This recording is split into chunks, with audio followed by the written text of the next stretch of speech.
is a subterfuge, as a quote sponsor, end quote. We make the charge that in reality, the funds that are going to be contributed for financing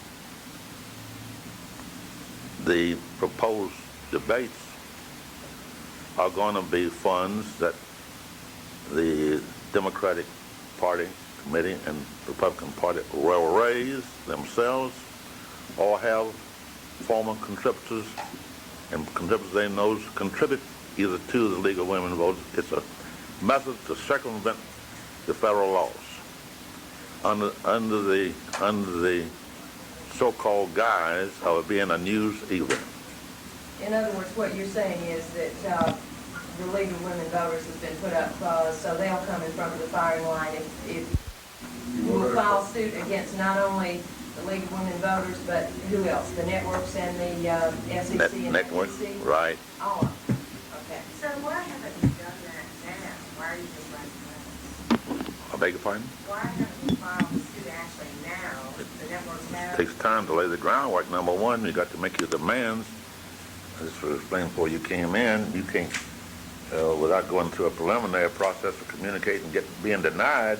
If you're going to be denied, we may accept Maddox's request to participate. Sure, there's some speculation that Congress, like in 1960s, will suspend the equal time rule temporarily. Well, if Congress does, then it's a question whether Congress has the authority to do it in view of the fact that this will be carried to the Supreme Court of the United States.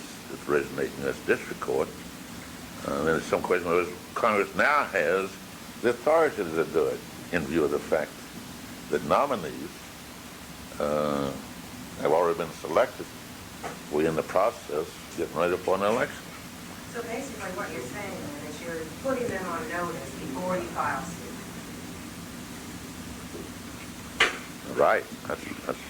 That's what we're doing at the present time. We're laying the groundwork if it becomes necessary insofar as the proposed debates are concerned. We think the FCC and the FEC has information as to the reality, as to whether they were in reality invited or whether this was planned. Initially, it originated with Gerald Ford issuing the challenge at the Republican committee. Immediately, Carter said he had already issued or was in the process. That's how it started. It was planned by virtue of challenge, excluding other candidates in order to include other candidates.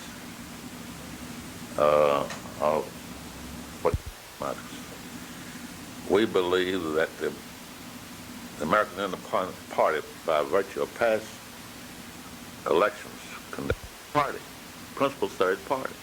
And we know in answer to your question, frankly, I doubt if they're doing much with it. They're just accepting what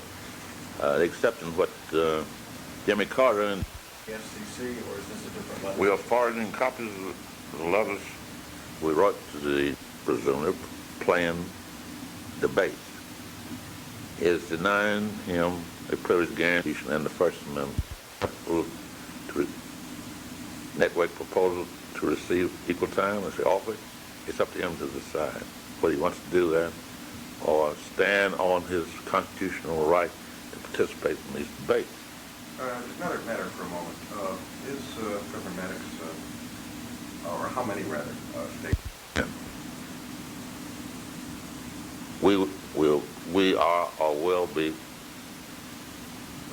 on the ballots, even if it requires mandamus action, on a minimum of 33 states and hopefully 40 or 45. How about in Georgia? Now we'll get to something I'm immediately planning that. We are immediately planning action on. If you want to get into that. You will file a suit to make sure you get on the ballot, Georgia? We have filed a letter today by the Honorable Ben Fortson, Secretary of State, in which we've requested that ballot position be given to the nominee of the American Independent Party, duly elected at the National Convention in Chicago on the 27th of August, 1976. He, along with the vice presidential candidate, William Dyke from Wisconsin, were to meet realistically, to meet the ability of the candidates for the American Independent Party to meet these restrictive requirements. We have filed this petition, this request. We feel that also that the 109 required petition signatures for the state of Georgia is unrealistic, prohibitive, and restrictive. It is, and also with the time element, it is not relevant to meet the requirements to make ballot position.